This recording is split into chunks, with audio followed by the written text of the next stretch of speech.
Esta es la meditación número 14 de 50 que estoy dando sobre ambigüedades y equívocos. Pido ayuda económica, invito muchachas a que se entreguen a Dios en esta congregación de religiosas ecuménicas de Guadalupe. Hay una ambigüedad que se enuncia así: donde quiera se puede servir a Dios. Y tiene muchas versiones. Una que ya he hablado de ella es: en cualquier religión se puede servir a Dios. Es el mismo Dios. Todas las religiones llevan a ese Dios. Son caminos diferentes, pero llevan todas a la misma meta, al mismo destino. Eso es falso, es una mentira, mis hermanos, es un engaño. No es cierto que todas las religiones tienen el mismo Dios. No. Por ejemplo, los musulmanes, para ellos Dios no es padre. No tiene un hijo. Para nosotros sí. El Verbo, la segunda persona de la Santísima Trinidad, es hijo del Padre, engendrado, no creado, de la misma naturaleza del Padre, por quien todo fue hecho. Luz de luz, Dios de Dios, Dios verdadero de Dios verdadero. Los musulmanes no, absolutamente no. También los judíos modernos, después de la venida de Cristo, rechazan la Trinidad. Para ellos es una blasfemia. Para ellos son tres dioses lo que nosotros decimos. Y no es cierto. Nosotros creemos en un solo Dios verdadero, en tres personas distintas. Como se los he explicado muchísimo, la comparación somos nosotros, el ser humano creado a imagen y semejanza de Dios. Tenemos nosotros tres facultades espirituales, tres potencias distintas. Mi memoria soy yo, mi inteligencia soy yo, mi voluntad soy yo. Pero mi memoria no es lo mismo que mi inteligencia ni que mi voluntad. Son tres facultades distintas y una sola personalidad. De una manera semejante, pero infinitamente superior, el Padre es Dios, el Hijo es Dios, el Espíritu Santo es Dios, pero no son tres dioses, sino un solo Dios verdadero. El Padre no es el Hijo ni es el Espíritu Santo. Otras religiones ni siquiera consideran a Dios como persona. El hinduismo y el budismo. Las religiones de Japón. Dios no es una persona, no es una substancia, no es una entidad. Son fuerzas, ya sean de la naturaleza, ya sean psicológicas, y luego caen en una multitud de dioses, una idolatría aberrante. 30,000 dioses en India. Los changos son Dios, la cobra es Dios, el elefante es Dios, la vaca sagrada es Dios. Tú eres Dios. Todo es Dios, la tierra es Dios. Eso se llama panteísmo. Y no es lo mismo que creemos nosotros. No. Por ello, mucho cuidado con esas ambigüedades. Todas las religiones son buenas. Mentira, falso. Es un engaño. No. Veamos la historia. Lo digo con vergüenza, porque yo tengo sangre mexicana, auténtica. Un tatarabuelo mío era indio, pero jefe, jefe. Okay. Los indios, eso es una prueba, no se debe ofender a nadie. Tenían sacrificios humanos, tanto los mayas como los aztecas y tantas otras tribus. Por ello, no todas las religiones son buenas. ¿Cómo va a ser buena una religión que sacrifica seres humanos, que se los come? No, mis hermanos, no caigan en ese error. Las religiones clásicas de Grecia, de Roma, piensen nada más en una palabra: viernes. El día viernes estaba dedicado a la diosa Venus, Venus Veneris, así se dice en latín. ¿Qué cosas son las enfermedades venéreas? Son enfermedades sexuales transmitidas por los actos sexuales. Y son enfermedades generalmente por actos sexuales de adulterio, de fornicación o contra la naturaleza. El SIDA, por más que lo quieran cubrir con manteles muy limpios, es una enfermedad venérea. Entiéndanlo. Lo que significa que la diosa Venus es la diosa de la degeneración sexual, del abuso sexual, de los vicios sexuales. Baco, el dios del vino, es el dios de las bacanales. Vean, ¿qué es una bacanal?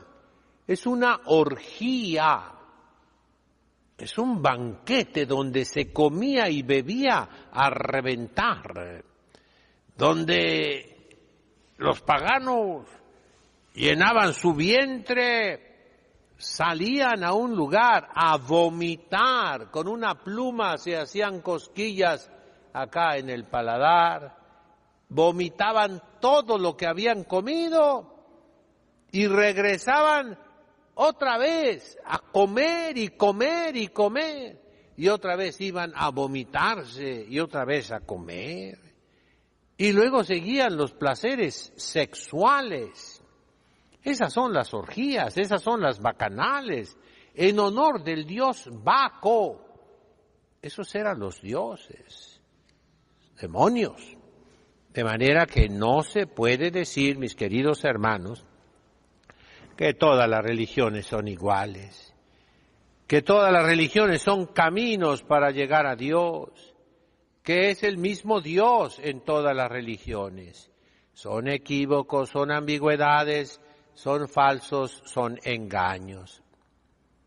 Y así, esa misma ambigüedad pasa a un plano más cristiano, diríamos, Se puede servir a Dios en cualquier lugar, en cualquier puesto, en cualquier estado. No es cierto, mis hermanos. Es un engaño, es una mentira, es un falso. No te dejes llevar. Sí, servir a Dios en sentido amplio, extenso. Todo cristiano sirve a Dios en el lugar donde Dios lo puso, en el lugar que cada uno de nosotros escogemos, sí. Pero existe un lugar, un estado de vida, que se llama en sentido estricto el servicio de Dios. ¿Cuál es el servicio de Dios? La consagración de toda nuestra vida, de toda nuestra persona, de todas nuestras fuerzas, de toda nuestra inteligencia, para siempre a Dios, únicamente a Él. Y es la vida religiosa de las monjitas, el sacerdocio célibe. Y recordemos aquí que Jesucristo sí llamó a hombres casados, pero esos hombres casados dejaron a sus esposas y a sus hijos. Sí, esa es la historia de la Iglesia. ¿Hubo sacerdotes casados? Sí. ¿Hubo obispos casados? Sí. Pero al ordenarse, dejaron a su esposa. Ya no volvieron a tener relaciones maritales con su esposa. Eso no lo quieren decir. Últimamente, el Papa Benedicto y el cardenal Roberto Sara sacaron un libro donde prueban todo eso. Yo he estado últimamente repasando el derecho canónico antiguo que se encuentra en el Corpus Juris Canonici, y esto lo digo por los obispos, cardenales, arzobispos, sacerdotes que entiendan estas cosas. Ahí viene clarísimo que la Iglesia, cuando llamaba a un hombre casado, oiganlo bien, a ser diácono, ese hombre casado dejaba a su mujer. Esa es la verdad histórica. Y así fue siempre en la Iglesia. Últimamente se pervirtió y la Iglesia toleró, pero contra la tradición. Mis hermanos, no es lo mismo servir a una mujer, servir a un caballero, que servir a Dios. No es lo mismo, mis hermanos, entendámoslo. Jesucristo nuestro Señor dice, no todos entienden esto, no todos lo entienden. Y da unas palabras tan duras, brutales, diríamos no aptas para los débiles. Hay algunos que no pueden tener hijos y no pueden tener relaciones sexuales porque así nacieron. Son impotentes. Hay otros que los hicieron tales por la maldad de los hombres. Hay otros, en cambio, dice, que asimismo se castraron por el reino de los cielos. Y es cuando dice, no todos pueden entender esto. San Pablo dirá, el hombre animal no entiende las cosas del espíritu. Y es cierto. Por eso, cuidado con esas ambigüedades y equívocos. El estado religioso, el estado sacerdotal célibe es superior al santo matrimonio, y conste, digo, santo matrimonio, es superior al sacramento del matrimonio, que tiene una gran dignidad, que es símbolo de la unión de Cristo con nosotros. Pero el consagrarse a Dios es verdaderamente el servicio de Dios. Cada día, pues, estoy desbaratando equívocos, ambigüedades que pululan por todas partes. No, mis hermanos, no se dejen engañar. Yo les suplico, vean todos mis videos. Es un curso de doctrina cristiana, de dogma, de moral, de Sagrada Escritura, de liturgia, de historia, de derecho. Instrúyanse, por favor. La Iglesia necesita intelectuales católicos. Y ahora que el estado miserable de la ignorancia del clero nos ahoga, me dirijo a las autoridades eclesiásticas. Hagan que los clérigos, que los seminaristas, los sacerdotes, obedezcan al Concilio Vaticano II, que pide latín, griego, hebreo, arameo, las lenguas del propio rito, que pide la filosofía perenne de Platón, Aristóteles, Santo Tomás, que pide la teología especulativa de Santo Tomás, no solamente la teología positiva protestante de la Biblia y los padres de la Iglesia. Ánimo, tenemos que reconstruir la Iglesia, pero no basados en mentiras, en engaños, en falsedades, y mucho menos en lo que es más diabólico todavía, en ambigüedades y equívocos. En nombre del Padre, del Hijo, del Espíritu Santo. Amén. Dominus vobis.